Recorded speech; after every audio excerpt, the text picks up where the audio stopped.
Muy buenos días, ¿cómo les va? Empezamos una nueva emisión de Los Siete Locos.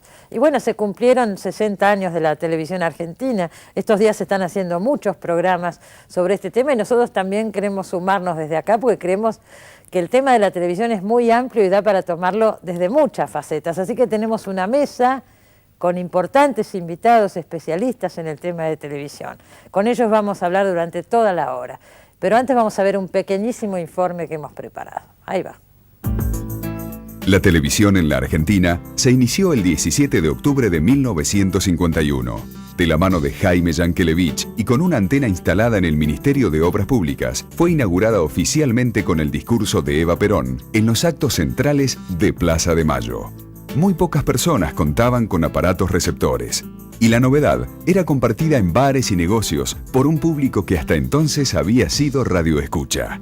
En el viejo Canal 7 se irían formando artistas, técnicos, camarógrafos y directores, la mayoría de ellos provenientes del mundo del espectáculo. El primer formato de producción nacional fue el noticiero, al que seguirían los musicales y los programas culinarios. La grilla televisiva se completaba con series norteamericanas como La Patrulla del Camino, Cisco Kid y El Llanero Solitario. Bueno, Martín Becerra, Emilio Gartoy Díaz, Emanuel Respighi, Damián Loretti. Yo empezaría por preguntarles una pregunta muy amplia, ¿no? Digo, si miramos la televisión desde el 51 hasta la fecha, más allá de los avances tecnológicos, ¿qué ven que mejoró y qué ven que empeoró? Vamos a empezar con Emanuel, que es un experto en el tema. Gracias por lo experto. Y pequeña pregunta la tuya, la verdad, ¿no? Bueno, 60 años tenemos repasados. tiempo para hablar de unas cuantas cosas. Evidentemente descartando lo tecnológico, que de alguna manera condiciona también los contenidos, entonces es muy difícil de separar lo artístico con lo tecnológico. Creo que la televisión del 50 es una televisión muy experimental, que básicamente de alguna manera lo que estaba haciendo era trasladar la lógica y el lenguaje radial a la televisión. Claro. Era muy poco televisiva la de la década del 50, según cuentan aquellos que las pudieron ver, digamos. Ahí marca lo joven que es, pero bueno. Exactamente. Lo que se ve es una evolución que tiene que ver, creo que yo, con una evolución de la sociedad de alguna manera. Después ahí entra a jugar la pregunta de si la televisión refleja la sociedad o si construye audiencia. Ajá. Yo creo que son las dos cosas, digamos. La televisión seguramente refleja los cambios culturales, los hábitos de la gente, pero también con los contenidos que emite está construyendo una audiencia. Claro, y construye hábitos culturales. Exactamente, digamos, porque pone en circulación un montón de mensajes que de alguna manera se arraigan en el público. Eso que estás diciendo me lleva inevitablemente a una pregunta, después retomamos un poco, quiero que escuchar a Emilio a ver qué ve mejor y qué ve peor. Pero digo, este tema de si forma gusto, forma hábitos culturales, entonces volvemos a la idea, ¿es un servicio público la televisión, Martín, o es un negocio? No, la televisión nace como negocio, es un negocio con una misión política en la historia de estos 60 años, es un negocio que tuvo una fuerte influencia política siempre. La influencia política en parte tendía a privilegiar la lógica comercial de funcionamiento de la televisión. La televisión argentina fue comercial desde los inicios. Era la televisión pública, era estatal, pero era una televisión... Era estatal, pero era comercial. Claro. Siempre fue comercial. El Canal 7 siempre fue comercial, siempre emitió publicidad. Incluso en la década del 50 tercerizaba la programación, algo que se empieza a imponer después de manera dominante también en los medios estatales a partir de la década del 90, ¿no? Así que, desde mi punto de vista, nunca fue un servicio público propiamente la televisión, pero sí brinda servicios, digamos. Brinda servicios sí y también, digamos, Damián, que tiene un rol, ¿no es cierto? Porque al entrar en la casa de la gente de la manera tan fuerte que entra, digo, a ver, me parece que... Yo estoy censurado. No, ya llega el turno. Digo, me parece que el modelo de discusión entre servicio público y negocio carece de algunos otros ingredientes. Lo que se ha venido trabajando desde hace un tiempo, que es un soporte para el ejercicio de un derecho, que es el derecho a la comunicación. Si uno cambia el paradigma de si lo que quiere es regular al servicio o quiere regular un negocio versus plantearse una plataforma de ejercicio de derecho a la comunicación, me parece que cambia todo porque empiezan a aparecer más actores.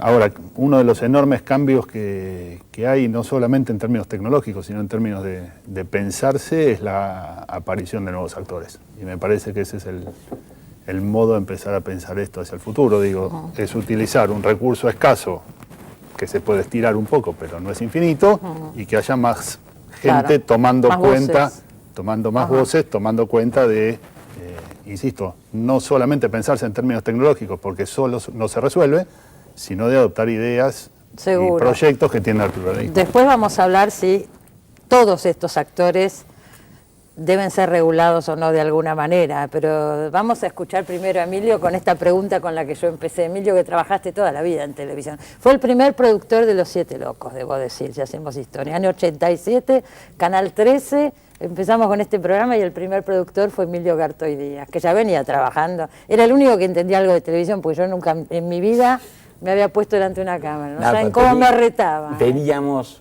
a un capo como Tomás Eloy Martínez. Estaba Eloy Martínez que también. Que era un amor. Vamos a recordarlo. Y había tenido una gran experiencia en la televisión y en la televisión de calidad, ¿no? Bueno, contame tu punto de vista de todo esto. Lo primero ¿Qué ganó y qué perdió la televisión? Lo que primero quiero completar era que la gente que se incorpora a la televisión en el año 51, pero más masivamente a partir del 59, 60, proviene del cine y del teatro. O sea, que tenían una formación cultural realmente muy amplia, ¿no? O sea, no solamente de la radio, sino del cine y del teatro.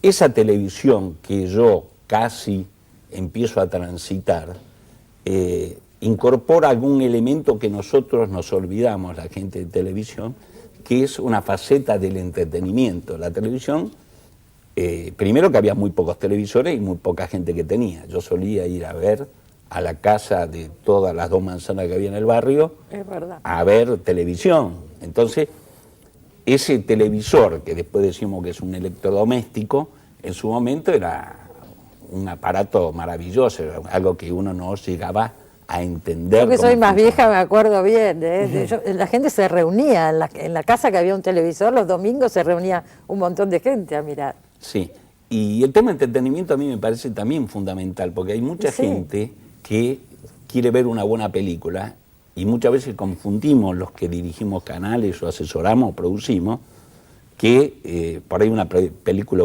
iraní que me parece bárbara, una japonesa está bárbara, pero los canales tenían una oferta como cine de superacción en la época de Héctor Ricardo García más popular, en Canal 11, o tenías con Héctor Larrea, nosotros ya sea Los Copetes, El Mundo del Espectáculo los lunes. Además está muy bien que tenga la función de entretener, yo pienso, la televisión, teniendo en cuenta que, qué sé yo, es el producto cultural masivo. Hay mucha gente que solo tiene acceso a la televisión. No tiene otro, porque no tiene teatro, porque no hay cerca, no tiene cine porque no hay cerca, porque vive en lugares muy apartados. Sí, o no lo puede pagar. O no lo puede pagar, o trasladarse mismo hoy en la capital, algunas personas, supone salir con los hijos, comer una pizza como siempre, uno siempre para en una pizzería, después de una película, un teatro, lo que sea.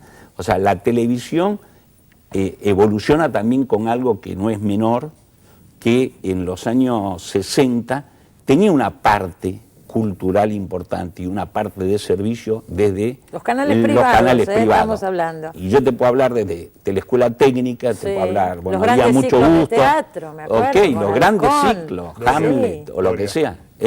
Los ciclos de Doria los sábados a la noche. Claro, Diana Álvarez, Clur, o sea, ¿Qué pasó con eso? ¿Por qué esa línea no la han seguido los canales comerciales? Porque en esto sabe mucho Damián y sabe Martín, los canales se fueron convirtiendo, aparte de un detalle, ahora la tecnología es accesible, es chiquita, vos tenés un centro de edición en tu casa, de diseño, una cámara.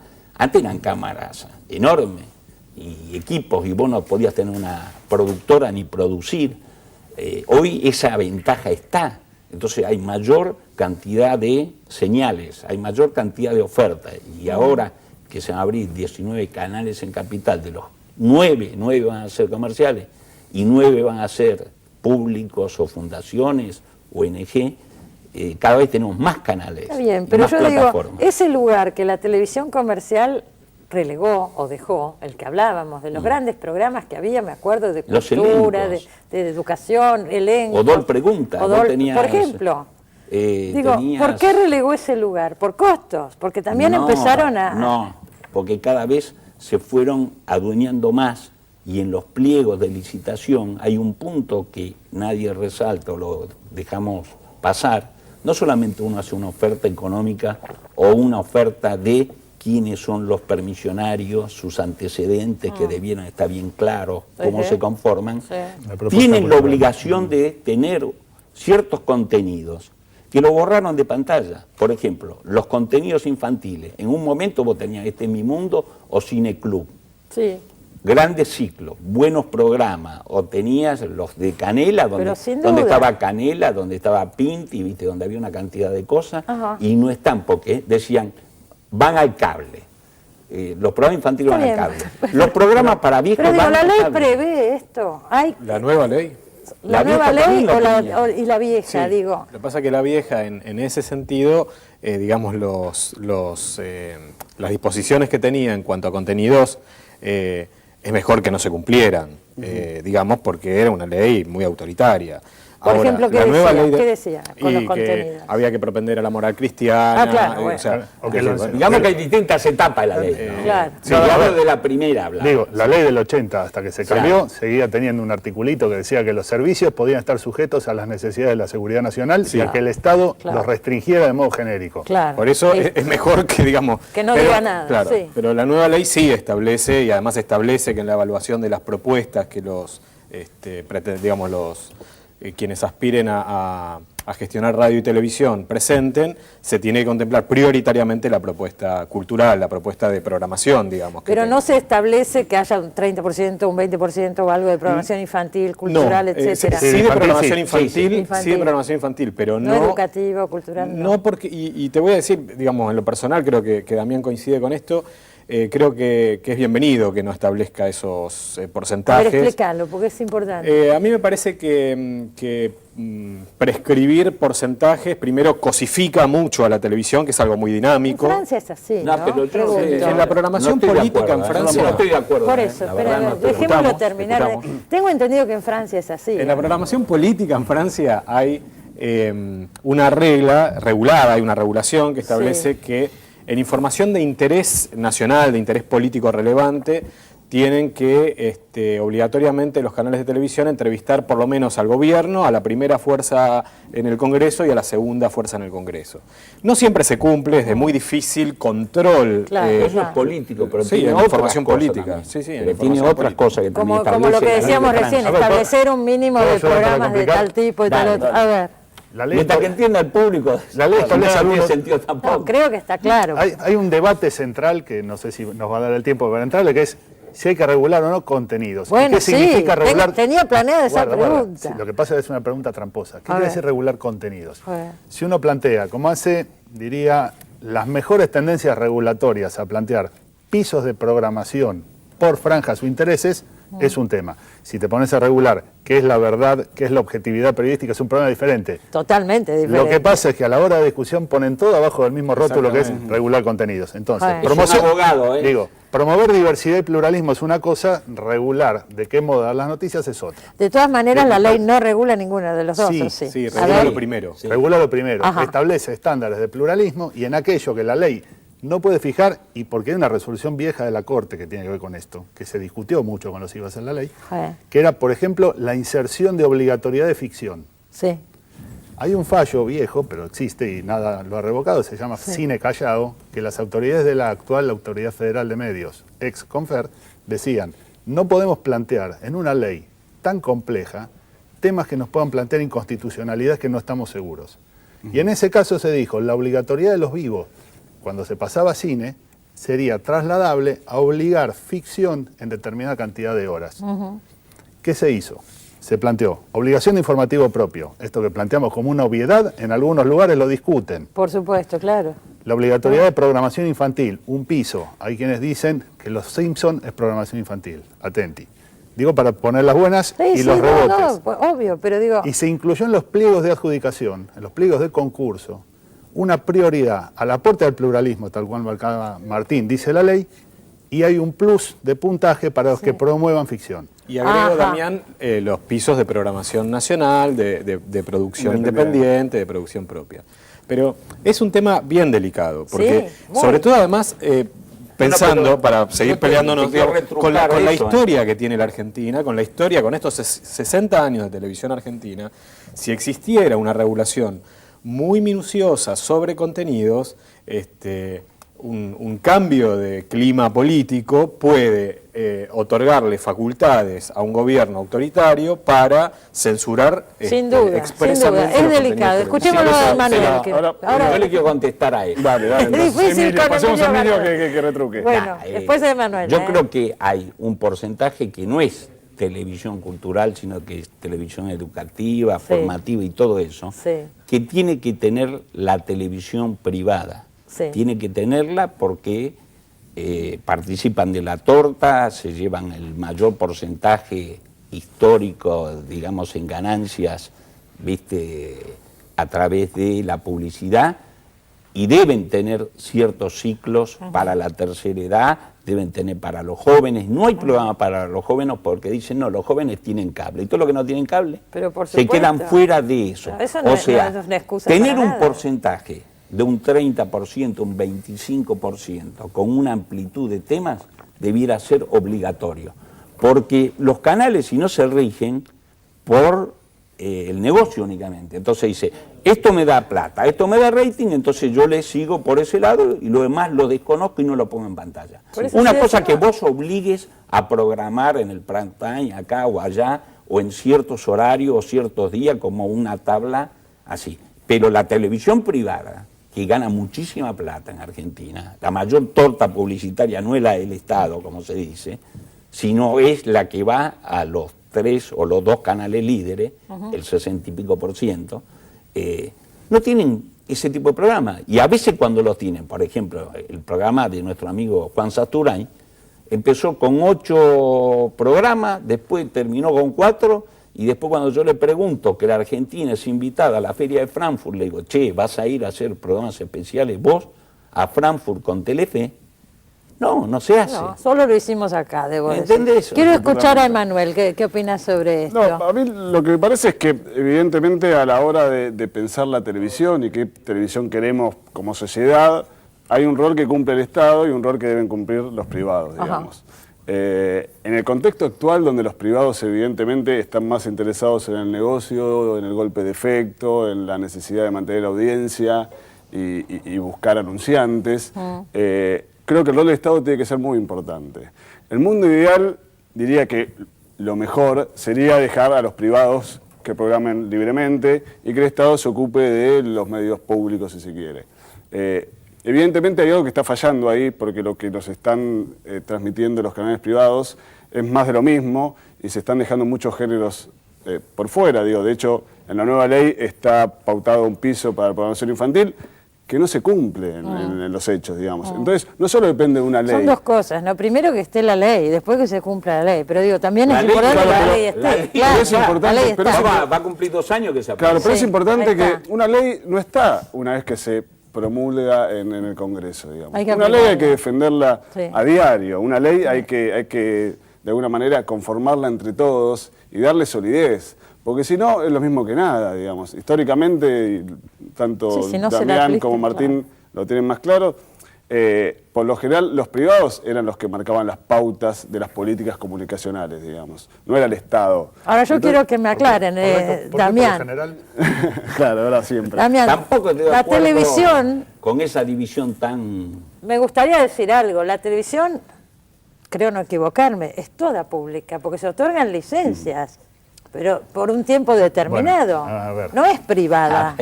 A ver, hay gestión privada y gestión pública. Pero en está el modelo- bien lo que dije, que en son el modelo todas- de servicio público. Bueno. Lo que pasa es que una afirmación así, en términos jurídicos, es bastante más complejo. Y bueno, para eso lo he llamado... Bueno, no me llamaron para eso. Mentira. Sí, usted, abogado. Yo no estoy tan convencido de eso. Ja. Porque la utilización del espectro genera obligaciones. Digamos, la historia, la discusión de la regulación de la radiodifusión tenía que ver con el uso del espectro radioeléctrico. Y hay una Eso genera responsabilidad obligaciones. social, me parece a mí que debería haberla. Seguro, por pero lo eso no los transforma en público. menos. Digo, hasta la vieja discusión sobre si servicio público sí, servicio público no. La Corte Interamericana tiene dicho, y eso está citado en las notas de derecho comparado de la ley, que los medios de comunicación tienen una función social que cumplir.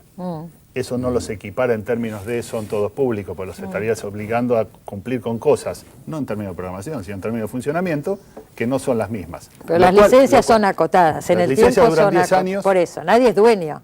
No, acá no es un tema de propiedad sobre las frecuencias ni por asomo. Claro. Se adjudican por concurso. De hecho, la ley dice que incluso lo que va por suscripción, que antes se hacía a dedo, ahora es por concurso. Cuando ocupa espectro, dura 10 años y la renovación está sujeta a una audiencia pública. Vale decir que esto que mencionaban los colegas, de hay que decir qué se va a hacer y en función de eso se gana el derecho a tener una licencia, va a ser escrutado por el público, como todas las audiencias públicas no son vinculantes, pero se visibiliza si se cumplió o no. Claro. Digo, si uno va a algunos sitios en otros lugares del mundo, encuentran a las televisoras llamando a sus televidentes a que vayan a las audiencias que convocan las autoridades de aplicación diciendo, vayan y digan que nosotros cumplimos con tales y cuales cosas. Entonces va el señor de la Comisión Canadiense de Radio y Televisión a un pueblito perdido donde se tiene que renovar la licencia de televisión de baja potencia, esto no es el mundo ideal, existe, y la gente dice, sí, cumple con la cuota de programación francés, o no incluye lo de los pueblos originarios, y en algún momento acá, dentro de unos años, alguien dirá, sí cumplen con la cuota de producción infantil, sí cumplen con el informativo propio. Es muy interesante, pero no es vinculante, digamos, las audiencias públicas aquí. Es muy difícil definir el universo. Es como todo complicado en la televisión. Pero es como una asamblea estudiantil, compañero, digo, depende de quién llene la asamblea para saber cómo se vota. Sí, seguro. Yo también creo que tampoco hay que hacer esa división de que lo privado no tiene ciertas, digamos, cierto contenido, no está obligado a tener en su oferta televisiva. Yo no dije, pues si se entendió eso, pero hay como una división entre lo privado que no toca lo cultural, ciertos entretenimientos, ciertos formatos, la investigación de programas y una cantidad de cosas, por la dinámica que se da hoy, que se retroalimentan los canales privados, así las figuras pasan de un lado al otro, se usa muchísimo archivo que no está regulado, se roban productos artísticos enteros y todo eso. O sea, la televisión ha pegado un salto que a eso cumple 60 años, que todavía no hablamos nada de eso. Hay tiempo, ya vamos a hablar de muchas cosas. Pero creo que los canales privados, que hasta ahora eran 4 licencias nada más, en Capital, y se agregó por una avivada, se avivaron de poner una antena en Avellaneda y Canal 2 entró en el espectro de Capital Federal. Ahora se abre todo un panorama enorme para los profesionales, para los que estudian. Es una nueva etapa que todavía podemos imaginarla y vamos a tratar de hacerlo. Son muchos los temas que nos quedan. Este es uno, por supuesto. El otro es el tema de las sanciones, ¿no? Porque digo, si se infringen ciertas normas, como pasó estos días, hay un nuevo escándalo con Tinelli, etcétera, digo, ¿el Estado interviene, no interviene? ¿Cuál es el rol? Me interesa que hablemos de todo esto, pero vamos a un pequeño corte y seguimos. No se vayan.